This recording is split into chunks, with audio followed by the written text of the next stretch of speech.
Bismillahirrahmanirrahim. Assalamualaikum warahmatullahi wabarakatuh. Alhamdulillahirrabbilalamin.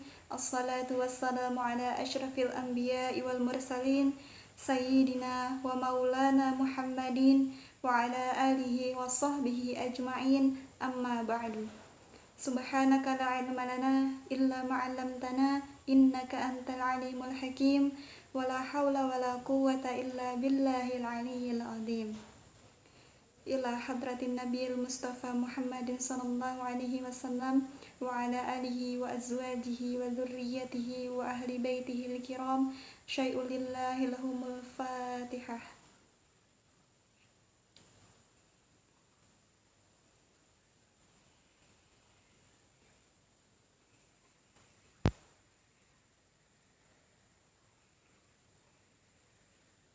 Hadirin dan hadirat sekalian yang dirahmati Allah, di hari yang penuh dengan barokah ini, marilah kita bersama-sama membaca manaqib Sayyidah Khadijah Al-Kubra. Semoga dengan berkat membaca manaqib ini, hati kita diberi taufik oleh Allah Subhanahu wa Ta'ala untuk senantiasa mencontoh atau meneladani Rasulullah Sallallahu Alaihi Wasallam serta Sayyidah Khadijah Al-Kubra. Adapun manaqib yang akan kita baca bersumber dari sebuah kitab yang berjudul Kitab Manaqib Ummul Mukminin Sayyidah Khadijah Al-Kubra, terjemahan dalam bahasa Arab Melayu dari kitab Al-Bushra karya Al-Imam As-Sayyid Muhammad bin Alwi Al-Maliki Al-Husaini. Bismillahirrahmanirrahim. Qala musannif rahimahullahu ta'ala wa nafa'ana bihi wa bi ulumihi fid dharaini amin. Sayyidah Khadijah merupakan seorang putri dari Khuwailid bin Asad bin Abdul Uzza bin Qusay al-Asadiyah. Beliau telah lahir 15 tahun sebelum lahirnya Nabi Muhammad SAW. Beliau tumbuh di lingkungan keluarga yang kaya dan terhormat. Namun, beliau memiliki tindakan yang bijak, seperti memberi upah yang jelas dan setara kepada para pekerjanya. Karena pada masa itu, Sayyidah Khadijah merupakan seorang pedagang yang sukses dan masyhur, sehingga beliau mempunyai banyak pekerja yang membantu beliau untuk berdagang. Sayyidah Khadijah terkenal sebagai seorang wanita dengan pandangan yang luas dan pengetahuan yang dalam akan kebaikan-kebaikan. Sehingga suatu hari sampailah berita kepadanya tentang seorang lelaki yang jujur dan dapat dipercaya. Dialah Nabi Muhammad SAW. Tanpa berpikir panjang, Sayyidah Khadijah menyerahkan sepenuhnya masalah perdagangan kepada Nabi Muhammad SAW. Kemudian Nabi Muhammad SAW langsung menerimanya dan keluar dari tanah haram Makkah Al-Mukarramah membawa barang dagangan tersebut menuju Syam. Ketika Nabi Muhammad SAW menyelesaikan tugasnya dan semua barangnya telah terjual, beliau kembali ke Mekah dengan membawa banyak keuntungan. Maka dengan itu Sayyidah Khadijah sangat senang melihatnya dan memuji hasilnya. Kepribadian Nabi Muhammad SAW sangat terkesan pada diri Sayyidah Khadijah dan meninggalkan perasaan yang sangat mendalam. Dalam satu riwayat disebutkan bahwa Sayyidah Khadijah mengutus Nafisah binti Umayyah kepada Nabi Muhammad SAW. Lalu Nafisah berkata, "Apa yang menghalangimu untuk menikah?" "Aku tidak memiliki apa-apa," jawab Nabi. "Jika engkau dianggap orang yang cukup dan akan diberi harta, kecantikan dan keserasian, bagaimana?" tanya Nafisah. "Siapa orangnya?" tanya Nabi lagi. "Dia adalah Khadijah," jawab Nafisah. Kemudian Nabi Muhammad SAW menerimanya. Lalu Nabi Muhammad SAW dan Sayyidah Khadijah meminta persetujuan kepada paman-paman Nabi yang mulia. Dan mereka pun mendukung kata-kata itu.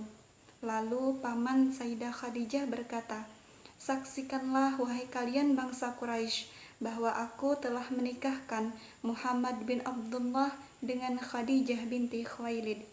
Dan itu semua disaksikan oleh para laskar bangsa Quraisy.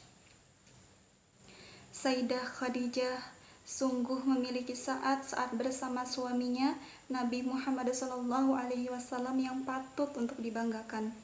Terlihat ketika Nabi Muhammad SAW berkhalwat di Gua Hira, Sayyidah Khadijah selalu menyiapkan berbagai kebutuhannya, memberikan setiap yang beliau perlukan, menyiapkan perbekalan makanan dan minuman, dan membantu meringankan apa yang mampu ia lakukan untuk Nabi Muhammad SAW.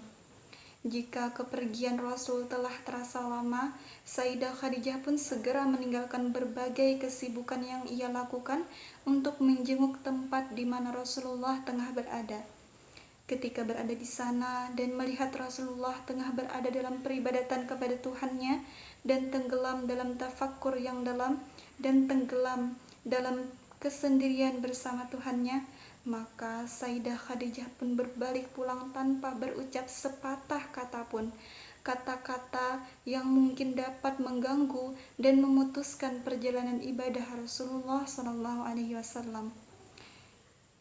Sayyidah Khadijah pun juga selalu setia menunggu dengan sabar kehadiran Rasulullah dan kedatangannya untuk menenangkan rasa khawatirnya dan selalu berusaha untuk menghibur dan membahagiakan hatinya. Sayyidah Khadijah adalah sungguh seorang wanita yang tajam sekali perasaannya, berpikiran jauh ke depan, dan berkepribadian yang cerdas. Betapa besar pribadi Sayyidah Khadijah yang jujur dan penuh kasih sayang, yang selalu berkhidmat kepada Nabi Muhammad SAW dengan penuh cinta dan ketulusan, dan selalu bersamanya dalam setiap persoalan dan permasalahan. Betapa lembut hatinya yang selalu memberi bekal untuk Nabi dengan penuh rasa perlindungan. Demikianlah Sayyidah Khadijah menjalani kesehariannya hingga sempurna di usia 40 tahun pada diri Rasulullah, sehingga datang suatu hari di mana kekuasaan Tuhan telah menyiapkannya untuk menyampaikan risalah agama langit, yaitu tentang peribadatan kepada Tuhan dengan ketauhidan.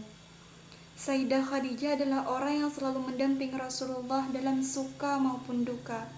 Dia tidak rela meninggalkan Nabi ketika musuh berhasil menceraikan mereka di sebuah rolong pegunungan yang sempit. Kemudian Sayyidah Khadijah pergi dari gedungnya yang tinggi dan kedudukannya yang mulia untuk pergi bersama dalam lorong tersebut, sehingga ia hidup bersama-sama dengan orang yang hidup dalam penderitaan. Namun, Sayyidah Khadijah tidak pernah mempedulikan hal tersebut. Dia tidak memperdulikan usianya yang telah merambah senja, yaitu dalam usia 60 tahun, karena cintanya untuk selalu bersama dengan Sayyidul Mursalin, meskipun harus mencampakkan kemewahan hidup dan penghormatan, bahkan untuk menggantikannya dengan kehidupan yang penuh penderitaan dan mara bahaya.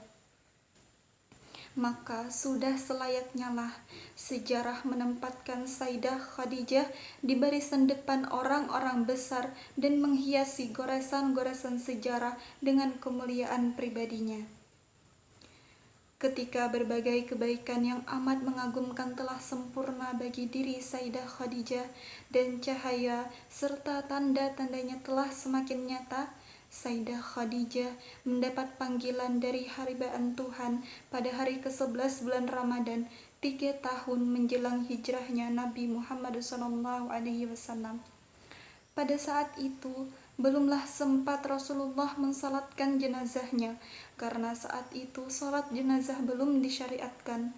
Rasulullah SAW sendiri yang turun ke dalam lahatnya dan dengan tangannya sendiri meratakan tanah di atasnya dan memperbaikinya. Dan hal itu adalah satu keistimewaan dari diri Sayyidah Khadijah yang tidak diberikan oleh Rasulullah kepada istri-istri beliau yang lain. Ketika mangkatnya Sayyidah Khadijah, beliau genap berusia 65 tahun dan dikebumikan di pemakaman Al-Ma'la yang lebih dikenal dengan nama Al-Hajun. Demikian manaqib Sayyidah Khadijah yang kita baca pada hari ini. Semoga bermanfaat dan dapat diambil ibrah atau pelajaran dari perjalanan hidup seorang wanita yang tangguh, seorang wanita yang setia mendampingi suaminya dalam suka maupun duka. Semoga kita senantiasa dapat meneladani perilakunya. Billahi taufiq wal hidayah, wallahul muwaffiq ila aqwamit thariq. Assalamualaikum warahmatullahi wabarakatuh.